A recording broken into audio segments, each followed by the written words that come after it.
નમસ્કાર વિદ્યાર્થી મિત્રો, આગળના ગુજરાતી ગ્રામરના વિડીયોમાં આપણે શબ્દ સમૂહ માટે એક શબ્દ ધોરણ 10ના વિદ્યાર્થીઓ માટે તેમજ ટેટની તૈયારી કરતા વિદ્યાર્થીઓ માટે ઉપયોગી શબ્દ સમૂહ માટે એક શબ્દ જોયું પાર્ટ 1, અને આ વિડીયોની અંદર આપણે શબ્દ સમૂહ માટે એક શબ્દ પાર્ટ 2 એ જોઈશું. દુઃખને લીધે ઓવકારા ભરવા તો એને કહેવાય પણસવું. જેની જ્યોત હાલક ડોલક થતી હોય તેવો દીવો તો એને કહેવાય ફગફગીયો દીવો.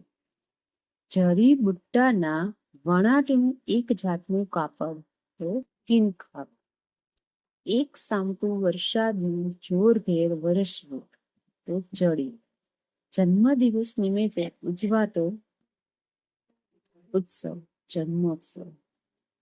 અજમો, કોપરું, ખસખસ, સવા અને સૂંઠના ભૂક્કામાં ખાંડ ભેળવી કરેલું મિશ્રણ એને કહેવાય પંચાજીરી. ઠાકોરને ધરાવવામાં આવતી વિવિધ વાનગીઓ એને કહેવાય અન્નકૂટ. ખેતર કે ગામની હદ તો સીમ. ઊંચે જઈ રહેલી સ્થિતિ તો ઉન્નતિ. સબને ઉડાડવાનું લુગડું તો કફન. ધર્મ તથા પુણ્ય થાય એ હેતુથી અપાયેલું દાન કે સખાવત એને કહેવાય ધર્માદુ અથવા ધર્માદ. દિન ભૂખ્યાને જ્યાં રોજ અન્ન અપાય છે તે સ્થળ અથવા જગ્યા તો એને કહેવાય સદાવૃત. છડિયા વગરના ચોખાના આખા દાણા એના માટે શબ્દ સમૂહ થશે સાળ અથવા ડાંગર. કણસલાને ખૂંદીને કે ચૂડીને અનાજ કાઢવાની જગ્યા તો એને કહેવાય ફળવા. મોસ્ટ આઈએમપી શબ્દ છે, ઘણી વખત એક્ઝામની અંદર પૂછાઈ ગયેલો છે. તો કણસલાને ખૂંદી કે ચૂડીને અનાજ કાઢવાની જગ્યા તો એને કહેવાય ફળવું.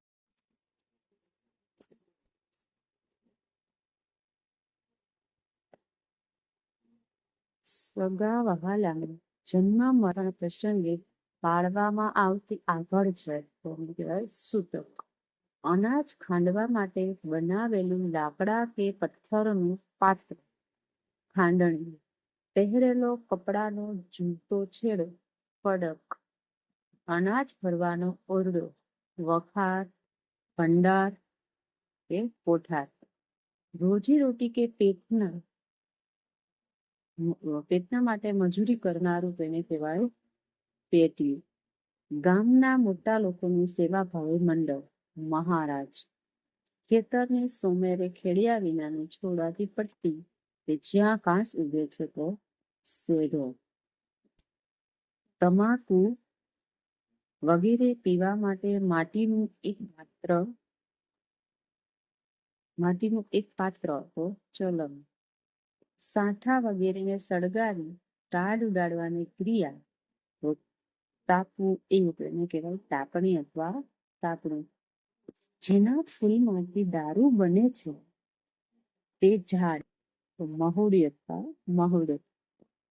ચૂલામાં અગ્નિ ઉપર રાખ વાળું તેને સળગતું રાખવું તેને કહેવાય ભારવેલો અગ્નિ.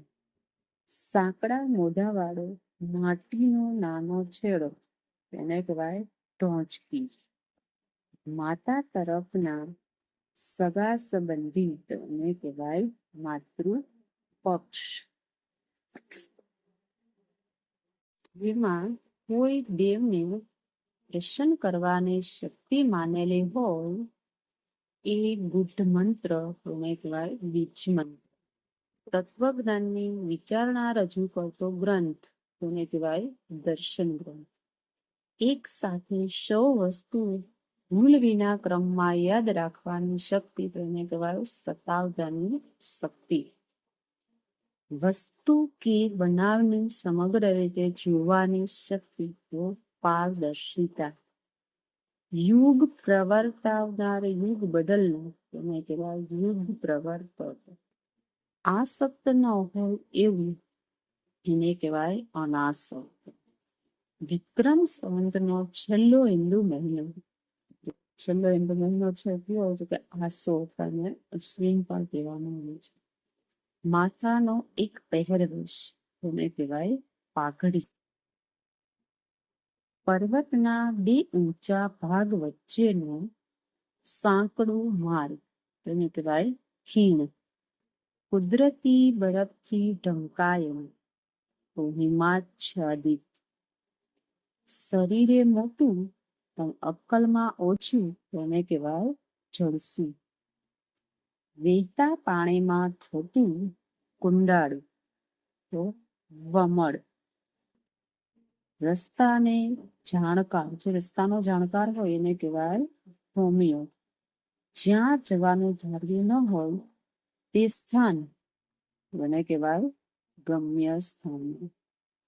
અડધી ઉંમરે પહોંચેલું તેને કહેવાય આધેડ.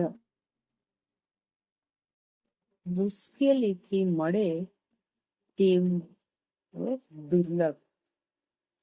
જેનો તે ચોક્કસ અંશ છે તે અંશી. જગ્યા કે પ્રદેશનો માપસરનો આલેખ નકશો. કાઠિયાવાડનો ભાવનગર આસપાસનો પ્રદેશ ગોહિલવાડ. માટીની ભીત કે ગારાવાળું નાનું મકાન એને કહેવાય ખોરડું.